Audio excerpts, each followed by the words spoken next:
So we will go ahead and start, and welcome everyone.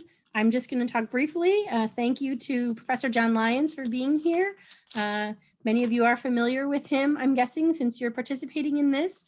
I will just give you a few bits of information from his Amazon author review. So he is actually here to talk about his book, Joy and Fear, The Beatles, Chicago in the 1960s. It has 9 5-star reviews already on Amazon. And he was born in London, started working as a pipe fitter and welder at the age of 16, which is very impressive. At age 26, started night school, came to the US and in 1994 and worked on and received his PhD in history at the University of Illinois at Chicago. And as you know, he teaches, and we are happy to have him here tonight. And feel free to add anything to that, John. Okay, Colleen, no, that was great. Thanks for the introduction, and good evening, everybody, and thanks for joining us tonight. And what I'm going to do is I'm going to talk about the Beatles movies and about how they reflect some of the cultural changes of the 1960s. And to help us do that, I'm hoping that you're going to be able to see this slideshow that I have.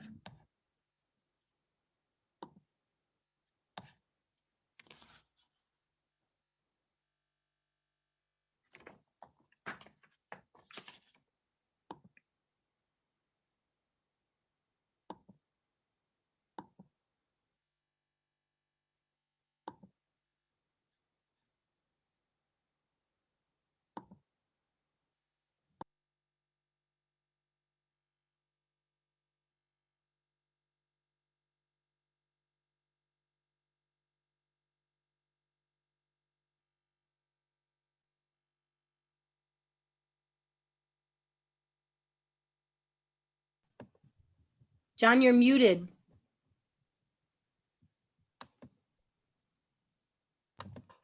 There.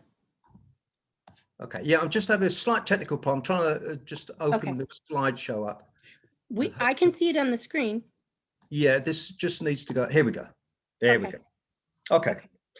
Awesome. Yeah, so as I say, I'm going to talk about the Beatles movies. And I'm hoping to do this about probably about half an hour, 40 minutes, whatever it takes, really. And if you've got any questions, like Colleen said, if you could put them in the chat, and then Colleen will collate them at the end, and then she'll ask me questions for about the last 15 or 20 minutes, and we'll be finished at 8 o'clock. Now, these are the 5 Beatles movies. And the first 2, A Hard Day's Night and Help, were feature films that were shown in movie theaters. Magical Mystery Tour was a TV movie. Yellow Submarine was an animated movie. And finally, Let It Be was a documentary. So they made a variety of different films in the 1960s. And like I say, I think I'm going to try and put forward the idea that you can see the changes in the Beatles, how the Beatles evolve through their movies, you know, not just their music, but also through their movies. And also, I think they do reflect some of the cultural changes of the 1960s. Now, I'm sure all of you know who the Beatles were, but just in case there's one or two of you there a bit unsure, just to tell you that they came from Liverpool in England. And they released their first single in October 1962. And by the end of 1963, they were pretty much a household name in the UK. They'd had a number of #1 singles and albums. They were on all the major TV shows. They were even presented to the royal family. So they were household names by the end of 1963 in the UK, but they were unknown virtually in the US, which is something you couldn't imagine happening today, that you'd have a phenomena happening in Europe that was unknown in the US, but that's the way it was. So they did release a couple of singles, 4 singles in the US in 63, but none of them charted or not got high in the charts. And that, like I say, they were pretty much unknown. But in England, they were household names. And one of the film distributors that were based in America but had agents in the UK were called United Artists. And one of their agents noticed that the Beatles were enormously popular. And he foresaw that they could be popular also in America. So he approached the Beatles and their manager, Brian Epstein, at the end of 1963, and he struck a deal with them. And the deal was that they would produce 3 films for this United Artists. And in terms of doing that, that was pretty common. If you were a popular music star, an artist, often you would make movies. If you think about Elvis Presley, most of you are probably familiar with him. He made a number of movies. In England, there was somebody called Cliff Richard who was very popular. He also was in movies. And what the film distributors, what they sort of saw from these movies is that the soundtracks, that people would go and see these movies, no matter what the story was like, no matter what the acting was like, as long as it had music in it. And so the name that you give to these sort of movies is jukebox movie. And that's what they wanted to produce from the Beatles. They wanted 3 jukebox movies. They didn't care about what they were going to be like, as long as they had Beatles music in them. So the first of these movies was then made in 1964, and that is A Hard Day's Night. And A Hard Day's Night was directed by an American called Richard Lester, who was based in England. And his remit was to make a movie with a lot of music in it that people would go to see, and no great sort of talk about what the movie would be like. But it turns out that he and the Beatles produced a classic. The movie they produced was called A Hard Day's Night, and it was like a documentary. The Beatles played themselves, or played a group in the movie, and it was set just in 24 hours, basically, where they were traveling from their homes to London to make a TV appearance. And that's all the movie was. It was kind of like a documentary, but it was a very humorous comedy based around the 4 Beatles and their daily experiences. And a lot of people saw it as sort of like a visualization of Beatlemania. And the movie premiered in London in July '64. And the soundtrack, which was part of this jukebox that I was talking about, the jukebox movie, they all had to produce a soundtrack that they could then sell to their fans. And that was released 4 days later. Now, it's a touch complicated, but it is worth knowing this, and that is that in America, the company that should have released the Beatles records were Capitol Records, and they were a subsidiary of the Beatles record company in England, which was EMI. But Capitol thought that the Beatles would never become popular in America. So in 1960, or most of 1964, they never released any of their records. And so that's why when the soundtrack to A Hard Day's Night was released, it was actually produced by United Artists Records, not by Capitol. And this is the soundtrack, like I said, that was released 4 days after the movie. In terms of in the local area, it premiered in Chicago at the end of August 1964, and it played in the downtown area in a theatre that is no longer there. It's called the Woods Theatre in the Loop. And I spoke to some people that went to see the movie, and they were telling me what it was like. And it was just an unbelievable experience. You know, you go and see, well, we haven't seen a movie I haven't for a year or so, but when you go and see movies today, you pretty much sit in a relatively quiet movie theatre. That was not the experience that people had when they went to see A Hard Day's Night. Now, this is from the Chicago Tribune. They were explaining what it was like when the movie opened in downtown Chicago in the Loop. And they wrote, as morning broke, several thousand screaming, squealing, giggling, and sometimes pushing boys and girls, mostly girls, because their fans are mostly girls, lined up to get Chicago's first look at the Beatles' first movie.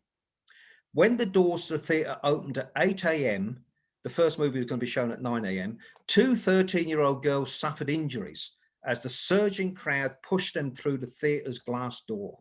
The theatre staged 7 showings of the movie each day, and teenagers lined up for 2 blocks before each performance. And this is a photo from the tribute you can see of people going to the movie. And it was basically Beatlemania had come to Chicago, because they still hadn't played in Chicago yet. They didn't play till that summer.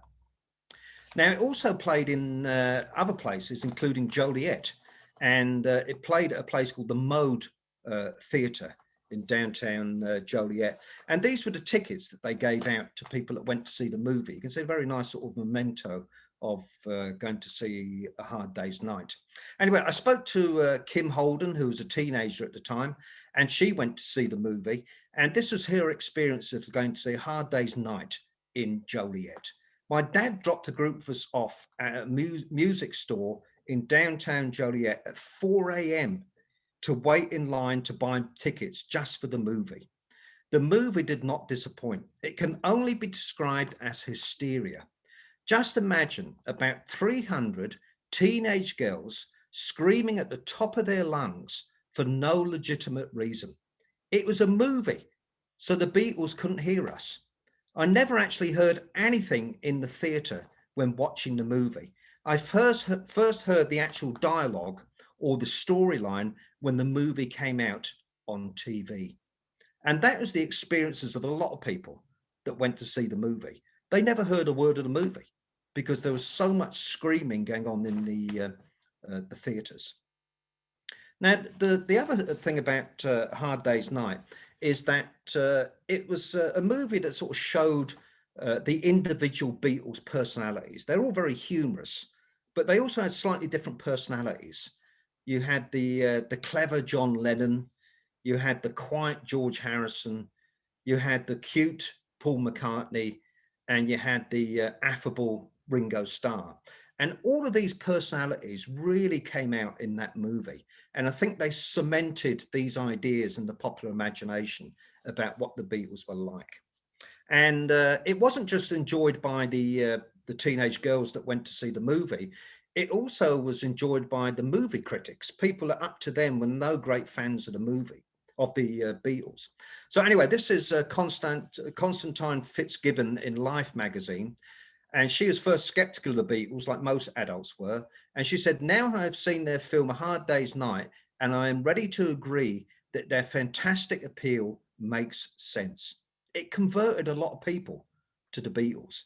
And it did go up, it was nominated for 2 Academy Awards, but it didn't win either of them. Now, even people like the Catholic Church, that again were no great fans of the Beatles, they also acclaimed the movie. No doubt the biggest surprise of the summer, and notice the word surprise, was an English film, A Hard Day's Night, in which the Beatles turned up and proved that these 4 lads had more than so-so voices and mops of hair, the Catholic journal Commonweal wrote. They are completely unpretentious and have sense enough to make fun of themselves along with everything else. And that was a common view. If you read the critics' view of A Hard Day's Night, it was a sensation, not only for their fans, but it also cemented them as being a humorous group that were very likable and very intelligent. Now, that was released, like I say, in the summer of '64. The second movie was released the following summer in 1965. And this movie is slightly different. The first thing about it is it's in color. A Hard Day's Night was in black and white. This was in color. And it was based around a sort of spoof, James Bond sort of spoof about where Ringo Starr gets a ring that a group of sort of members of a cult want the ring back. They tried to kidnap Ringo. They tried to assassinate him. So it's a kind of jovial, movie based around these ideas around sort of spoofing James Bond sort of espionage movies. It premiered in London on July the 29th, 1965. Like I say, this was another one of these hopefully jukebox movies. And again, United Artists were the ones that produced this movie as well. So this is the second of the three movies that they produced. But the problem was that by now, Capitol Records were releasing Beatles music in America. And so therefore, for United Artists to cash in on the new Beatles movie, Help, they actually got the Beatles producer, whose name was George Martin, and a number of musicians, and they produced a movie based, soundtrack, sorry, based on instrumentals from the movie. So they were basically just trying to cash in because there was already a soundtrack that was released with music from the movie by Capitol, and now United Artists wanted to cash in by introducing this or producing this soundtrack movie of instrumentals from the movie. Now, Help was not appreciated anywhere near as much as A Hard Day's Night. In some ways, I don't think the Beatles were into it as much as they were into A Hard Day's Night. By this time, the Beatles were ingesting a severe amount of marijuana. And if you look at them in the movie, you can kind of tell. They don't seem all to be completely there in terms of their acting. And I think they were sort of losing interest already in movies at this early stage. But the movie was shown in downtown Chicago, as you can see again from this image here. But the reviews of the movie were nowhere near as positive as A Hard Day's Night was. And this is just this is from the Chicago Tribune. Beatles' second movie lacks appeal of first. And I think that was a common view of most people. If you ever see A Hard Day's Night, even today, I think it stands up as being a great movie. I think Help does have some great music in it, pretty obviously, and it also has some wonderful scenes in it. But in terms of its overall appeal, I think it just is not as good as A Hard Day's Night. Now, the third Beatles movie wasn't released until December 1967. So this is about 2.5 years later. Now, if any of you are Beatles fans, you probably know that the Beatles went through a lot of changes in the 60s. They started to look different. They started to get interested in a number of different things that previously they had no interest in, like politics and religion. And they also changed physically. They started to wear different types of clothes. They started to produce different, more elaborate types of music. And really what they were associated with was the counterculture in America, and or not just in America, in the Western world, and or what you'd probably describe more colloquially as hippies. The Beatles were pretty much hippies by 1967. And in the summer of 67, they had produced an album called Sgt. Pepper's Lonely Hearts Club Band. And that was a milestone in terms of music in the summer of 1967. And so they were at the height of their powers. You know, they were still enormously popular. They just produced this groundbreaking album.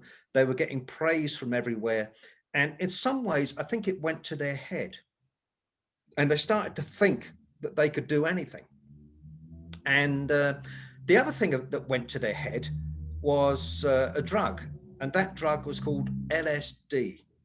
And it's a hallucinatory drug that the Beatles, again, ingested in enormous quantities. And I think that is also part of the reasons why the next movie, Magical Mystery Tour, was a very strange movie. Now, the guiding light behind the movie was Paul McCartney. And he was the one that really, the Beatles were John Lennon's band initially.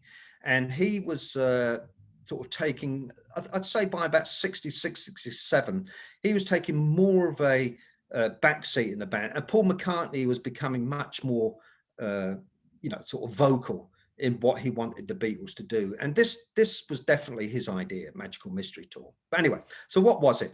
And basically, it was a movie that only lasted 52 minutes.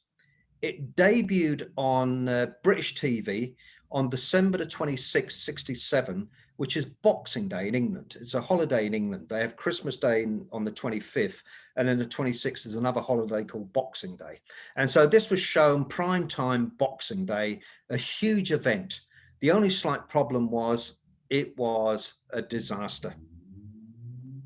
It got hammered by the critics.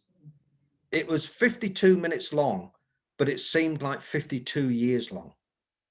It was a film that was made in color, but because British TV at the time was in black and white, it had to be shown in black and white, which also, I think, played a part in making it unpopular. So in terms of what was the story, and I'd be hard pressed to really tell you what the story was. It was basically the Beatles, a number of friends and acquaintances getting on a bus and traveling around England. And every once in a while, they'd show some clip or some kind of like a MTV video, really, of their songs.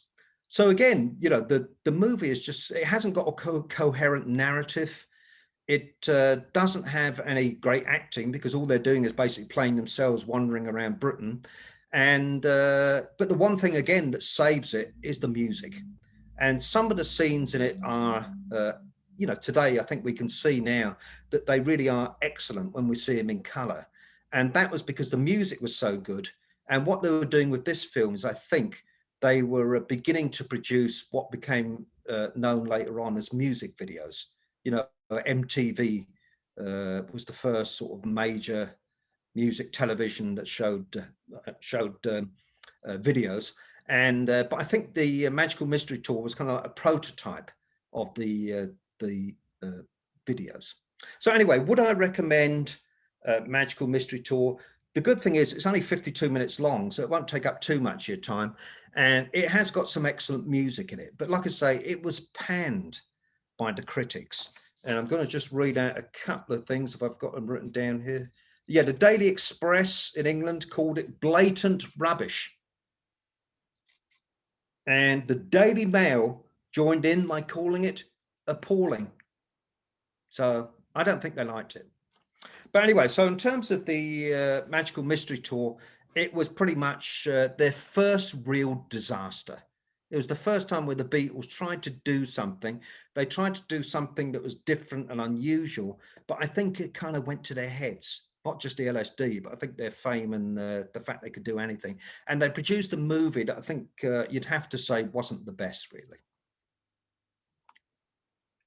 Now, American TV and American movie theaters could have taken up the option of showing the movie, but they didn't, because they realized that it got so criticized in England, and those in positions of power saw the movie and they thought, hell no, are we going to show that in America? So it was not shown in American TV or in movie theaters, but it was shown in some places in America, and it was usually shown in clubs and concert halls that were closely associated again with the counterculture. So in other words, you'd go to these clubs and they'd show the movie, you'd sit on the floor, there'd be a haze of smoke in the room. Many of the people sitting there probably had just taken things that probably they shouldn't be taking.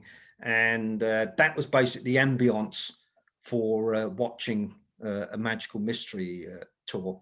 And the place they showed it in Chicago was in Uptown. If you're familiar with that, there was a club that was there that was known as the Connecticut Playground. And that was a countercultural club where many of the major sort of acts of the time, groups played. And you can see from this poster here, they're advertising the Jeff Beck Group, Van Morrison, and then further down, you can just about see where it says they're going to show the Beatles Magical Mystery Tour. And so that was the sort of places it played in America. Now, there is one thing I wanted to say to you, and that is that, like I say, the movie is very good in terms of the music. I don't want you to be put off by that. The story's no good, but the music is good. And like I say, they produce snippets of music that were very much like proto music videos. And I know what you're saying to me, please show me one of them. And I'm going to do that, I hope. Let me just make sure. Yep, hopefully the sound is on. So here we go. No, that's not it. Don't worry. Okay. Anyway, this is a clip from Magical Mystery Tour. And I must say, I kind of like this song. A lot of people don't, but make up your own mind.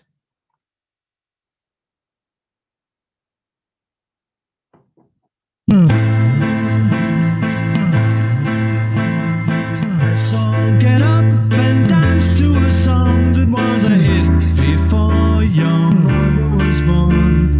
Though she was born a long, long time ago, your mother should know. Your mother should know. Sing it again. Let's all get up and dance to a song that was a hit before your mother was born. Though she was born a long, long time ago, your mother should know. Your mother should know.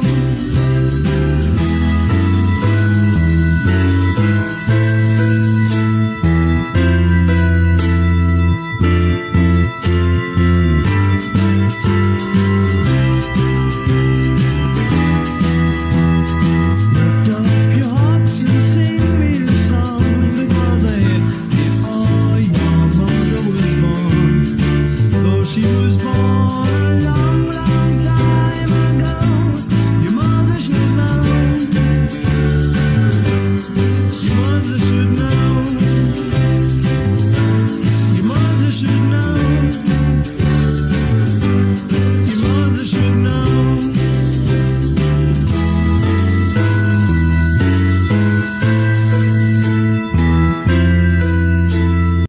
You get the idea. And by the way, that was Spanish subtitles at the bottom. It wasn't part of the movie.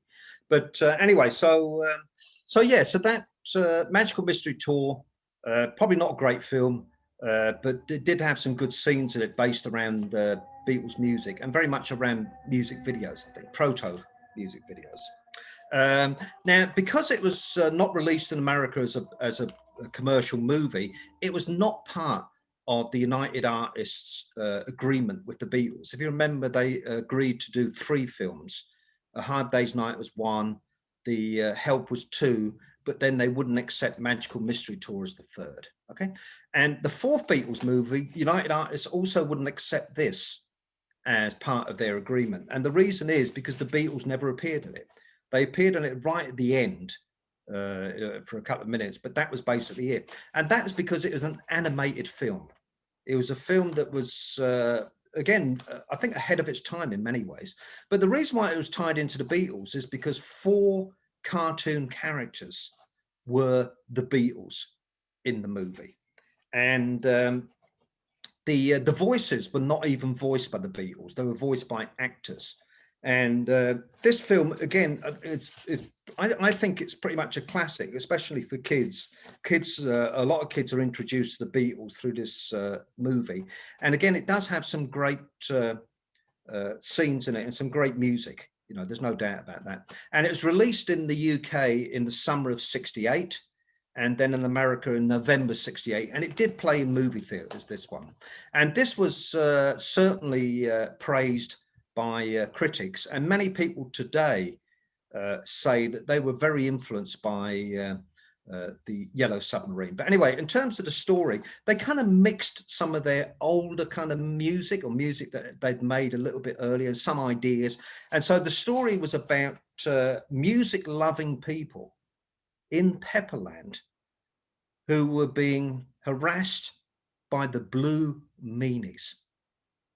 And the Beatles come to the rescue of those music-loving people in Pepperland in their flying yellow submarine. They saved the day. you'll be glad to hear. I won't give away the real ending, but they do. They saved the day.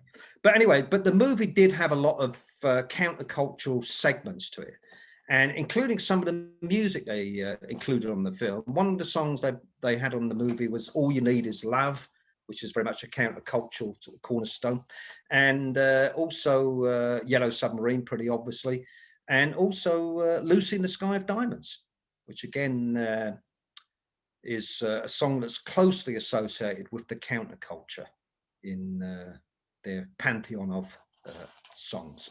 But anyway, this was an animated film. And like I say, because they were basically not in the movie, United Artists wouldn't accept this as the third film of their deal that they made with the Beatles. And this is, again, just to show you that it was actually shown again in downtown Chicago. It was shown at the Woods Theatre, again, shown in a lot of movie theatres. And you can see from the posters advertising the film that there was a lot of kind of countercultural references. The clothes that they're wearing, the big heart. You've all seen a movie that you really loved, but have you ever seen a movie that really loves you?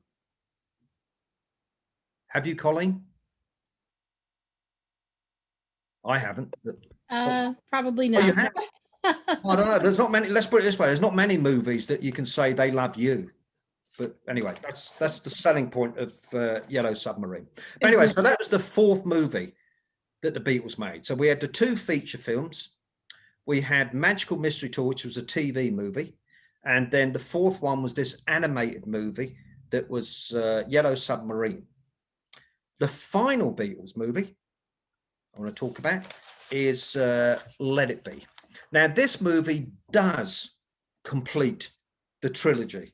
So this was a United Artists movie. They did agree to this one, and this was shown in movie theaters. Okay. But anyway, in terms of what is Let It Be, it was released in May 1970.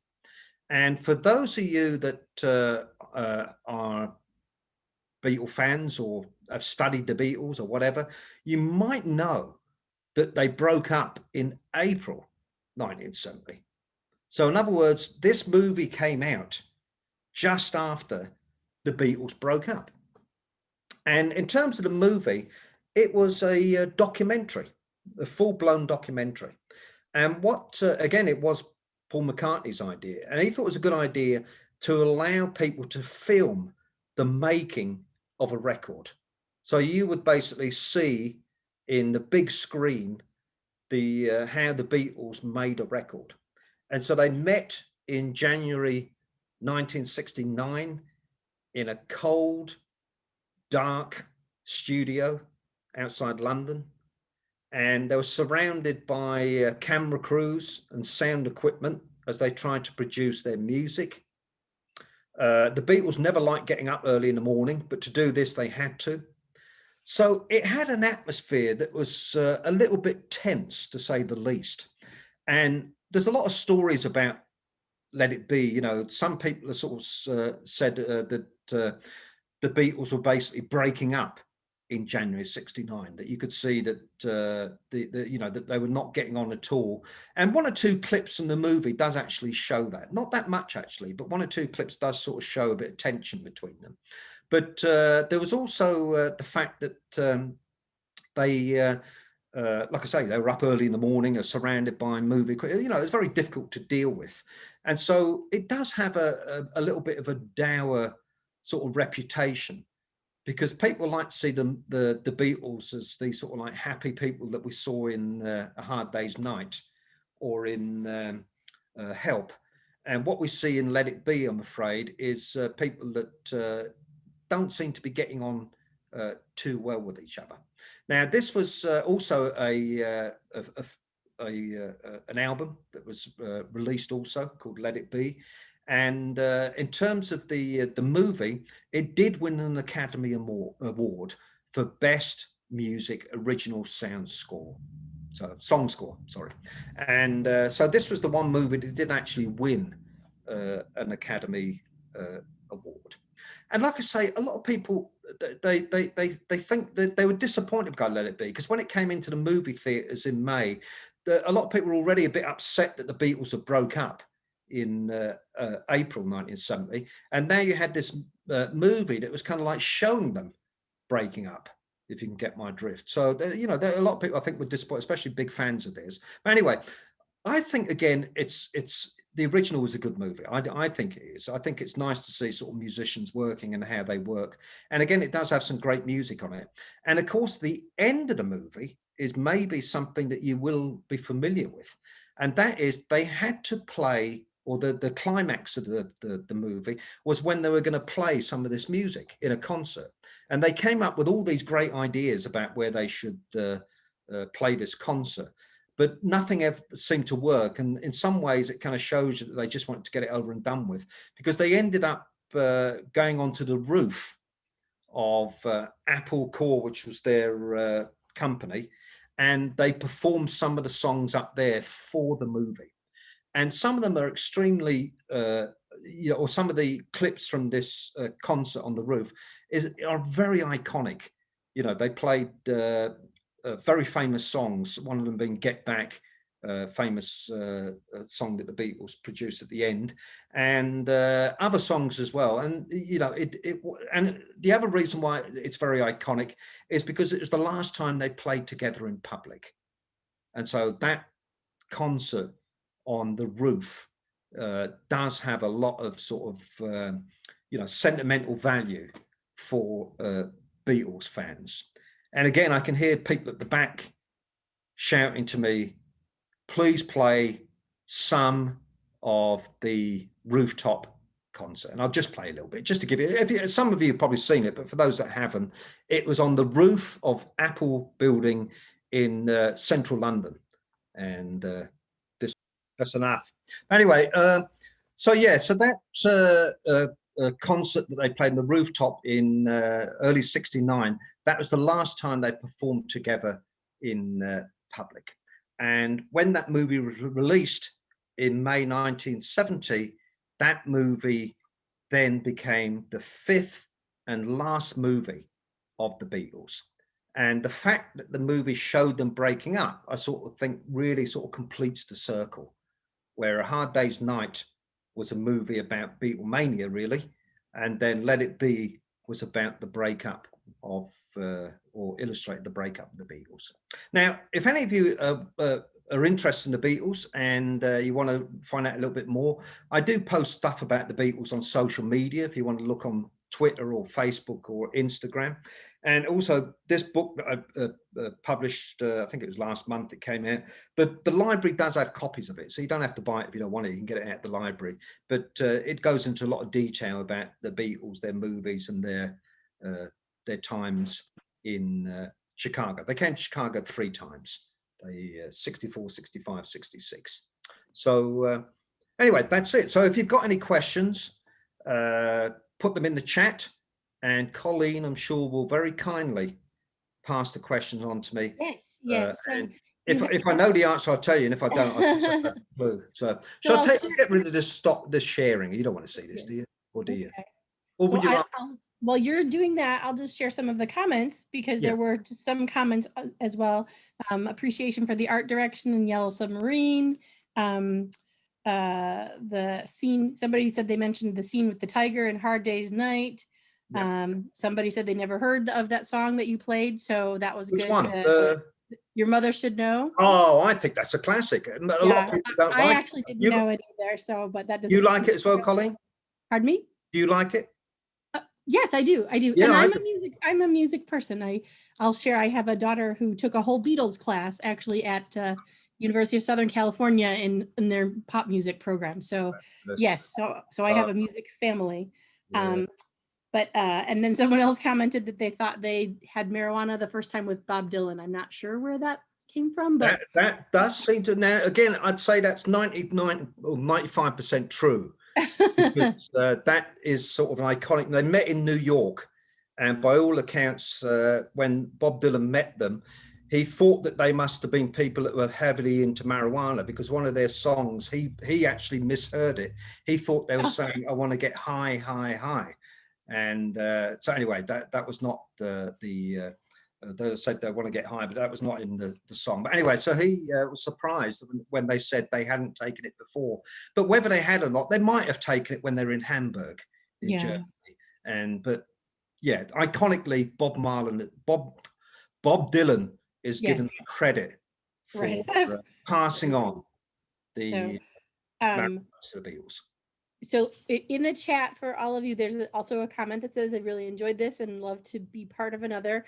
And I will, I have all of your email addresses, whether you like it or not. So I am excited to see all of you here, and I'll send you an email for interest in other film chat discussions, because I think this was great. Amy Walker, one of the librarians, has shared in the chat the link to the book. So for any of you who want it in the library, so we do have 3 questions here. One is, and I'll just read the one that just came in. Well, maybe I won't. Where did it go? Could you elaborate? Well, I'll read the one I wrote down and I'll get the other one here. So the first one is, what made you want to write about the Beatles and their movies? Yeah, in terms of the I mean, I like their music, but I'm not one of these people that is just loves everything the Beatles did, and I kind of are obsessed by them. But obviously I like their music. But I think the thing about the Beatles is they were a cultural phenomena. If you like history, you can't really ignore the Beatles. If you like 20th century history, you certainly can't ignore them, because they did change a lot of the culture of certainly the Western world, and even beyond that. Even just sort of like simple things about how people dressed, about how boys had their hair. Now, again, a topic that I don't particularly like talk about is hair, but you got to say they did change how boys wore their hair. And because they had girlfriends that were wearing sort of very fashionable clothes, then girls copied them and started wearing things like miniskirts. And then later on, the Beatles became very interested in things, like I said, about politics, about issues about peace, about anti-Vietnam War, about things like religion, about transcendental meditation. If anybody meditates, the reason why it becomes popular in the West is basically because of the Beatles. They also popularized vegetarianism, they popularized yoga. So they were very, very influential. Because the Beatles were so popular, people wanted to know what they did, and therefore that's why they were able to introduce a lot of things like Indian philosophy into the Western world. So that's why I'm interested in it. And the reason why I did about Chicago is because I live here, and also I just wanted to understand about what was the reception that the Beatles received when they came to America. And so that's really what the book was about. And some of them found it, funnily enough, from the title, a joyful experience. And other people feared the Beatles and the changes they were bringing to America. So that's it. Yeah, I mean, some people could talk about the Beatles forever. There's so many interesting things here. I have 2 more questions before I go on my own little thing there. But were all the movies filmed in England, which I think you said no, but I want to let you. Okay, in terms of the no, the Help was actually filmed in London, Austria, and the Bahamas. So it was a much more exotic film. I mean, I should have mentioned that really, because obviously Hard Day's Night was just filmed in England, in London, but Help was in colour, and it was also these exotic locations. There's scenes of them skiing in Austria, and there's scenes in the Bahamas. So it's a much more exotic film. But no, so Help was not, but the rest were. Yeah. Okay.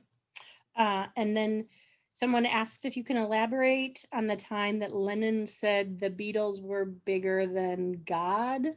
Yeah, okay. He said the Beatles were more popular than Jesus. That was the basic gist of his talk. And he said that in an interview in March '66. And then it was the interview was produced in a American teen magazine called Date Book. And then it was latched onto by a couple of radio disc jockeys in the southern states in Alabama. And I think by 1966, because of all these changes I mentioned that the Beatles were going through, and all of these things that they were sort of bringing to America, anti-war and peace, and also, you got to be honest, the sort of drugs and things like that as well, that are popularizing. that a lot of people disliked the Beatles by 1966 intently. And I think when Lennon made that comment, I think a lot of people just jumped on the bandwagon to try and sort of like bring the Beatles down a notch or two. But the irony is that it was in Chicago where he had to apologize, because he came to Chicago for their first concert of the 66 tour. And he had to give a news conference straight away where he had to apologize for his statement. But I think what he was trying to say is, he was talking about in England, because he was living in England, and he was saying that in England, Christianity is not as popular as it was. That's what he was saying. And he just happened to flippantly say, you know, even the Beatles are more popular than Jesus now. So he's trying to say that young people were basically turning against Christianity. That's really what he was saying. And if you look at the evidence in England, especially, not so much in America, but certainly in England, it is true. He was right. They were. So anyway. Yeah, there's a lot of interesting things there. We Exactly. have a couple more questions. So one is, what is your personal favorite song or album? I can tell you the album. I'm not really good at saying personal songs, because you know, there's so many I like, but I kind of like that middle range period. So I like A Hard Day's Night and Help. Just so happens to two movie soundtracks, but I like the songs that were producing around that period. So it's kind of things like Ticket to Ride, Paperback Writer, 8 Days a Week, I Feel Fine. Sort of maybe one that a lot of people don't know that I kind of like is Don't Bother Me, which George Harrison wrote. There's just so many, but I kind of like that period best, I think. I like the Sgt. Pepper period sort of least. I know, Colleen, don't look at me like that. Yes, I agree. Yeah. Oh, you do? Because most people love Sgt. Pepper. I wasn't enamored. No. And Yeah. there are so many Beatles Exactly. bands in the area, and there's one that I know that they actually do the costume change and they go through the different periods, and that's when I go use the restroom, because I'm not as interested. Yeah, I mean, I've got to say the album is obviously iconic, and it didn't bring major changes, because they were the first group to spend months in the recording studio and producing an album that had enormous classical influences and Indian, all these different things. And so it was an iconic movie, but it's just, for me, the Beatles, I like it when they're much more sort of like joyous and upbeat. And that, to me, is kind of peaks, I think, around 65, 66, maybe around that, to 64, 66. So I'm just curious, I'm asking my question. You have one more here too, though. Have you gone to see Beatles tribute bands, or is that not something you would do? No, I don't like them either. No. Be honest with you. No, I kind of think the Beatles done it, and I don't need to see somebody else doing it. No offense to any tribute bands that are out there, but just not for me. But I did see Ringo Starr in concert, and I saw Paul McCartney, and they're both good. I mean, Ringo Starr has his sort of a group of musicians that had hits with other bands, and so he's not on the concert singing the whole time. Other people come in and do. So it's quite a nice sort of way to do it, really. And then Paul McCartney, just amazing for his age. He does 2-3 hours concert. It's just incredible. Yeah. Have you seen him, Colleen? Yeah, I got to see him too. Yeah. I did see him at the United Center, I think. Yeah. Oh, right. Yeah. I saw him at Wrigley Field, and you know, again, he was very good. I mean, he was. There's no doubt. So you have another question here. Do you feel like the movies really represent the rise and fall of the Beatles? Yeah, I kind of think, like I say, there is that sort of arc where they sort of illustrate also the 60s, you know, the fact that in 64, there's the exuberance of Beatlemania. Hard Day's Night, 65, they're moving into marijuana and sort of more sort of counterculture ideas.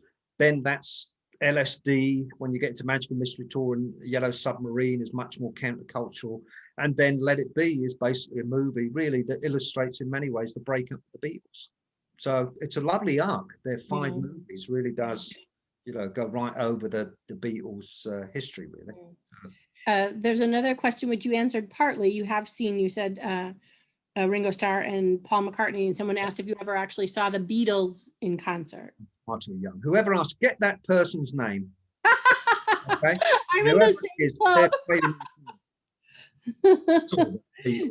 So I hope you heard the answer. He's far too young. I agree. So that's a no. Oh, sorry. I didn't realize until this talk how short their their lifespan was as a the band. amazing thing. I mean, basically, they bought out because their English and American albums are different, but pretty much they bought out 12 albums in England, plus singles that never made it onto the albums, plus what were known at the time as EPs, which were extended plays. So all of that music, plus these films, plus all the concerts, they were touring constantly, and yet that's between 1962 and they broke up in April 70. Quite remarkable. I mean, and also just to see, if you see photos of them, take one photo from each year and you can see how quickly they change.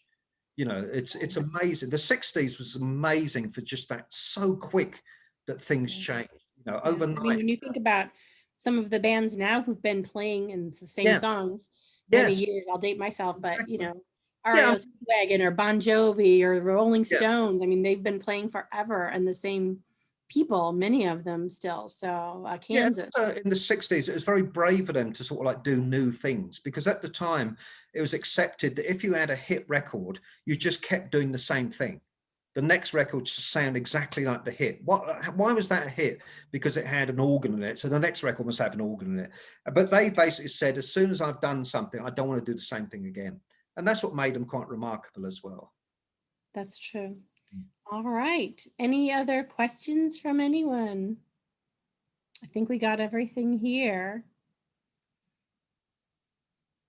Anyone last call? We had over 38 people at least participate. We had some drop off and some new ones join. So I am so grateful that you did this. We had a lot of people who are very interested.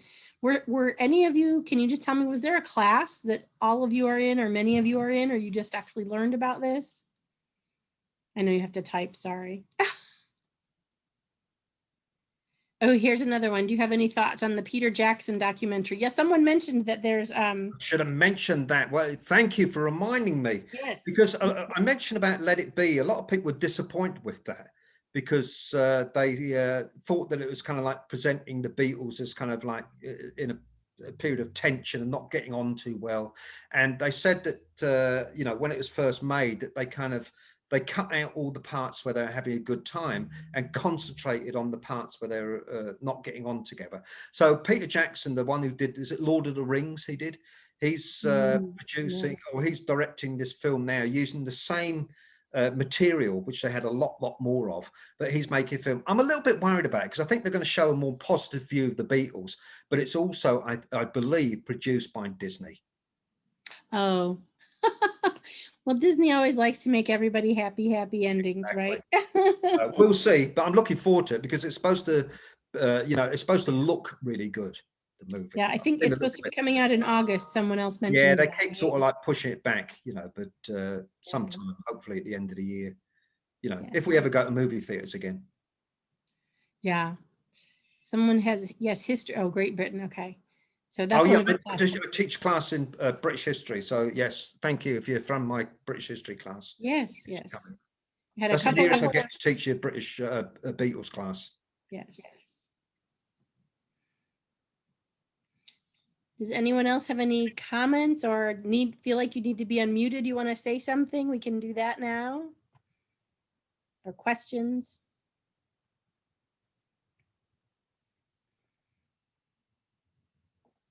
Silence.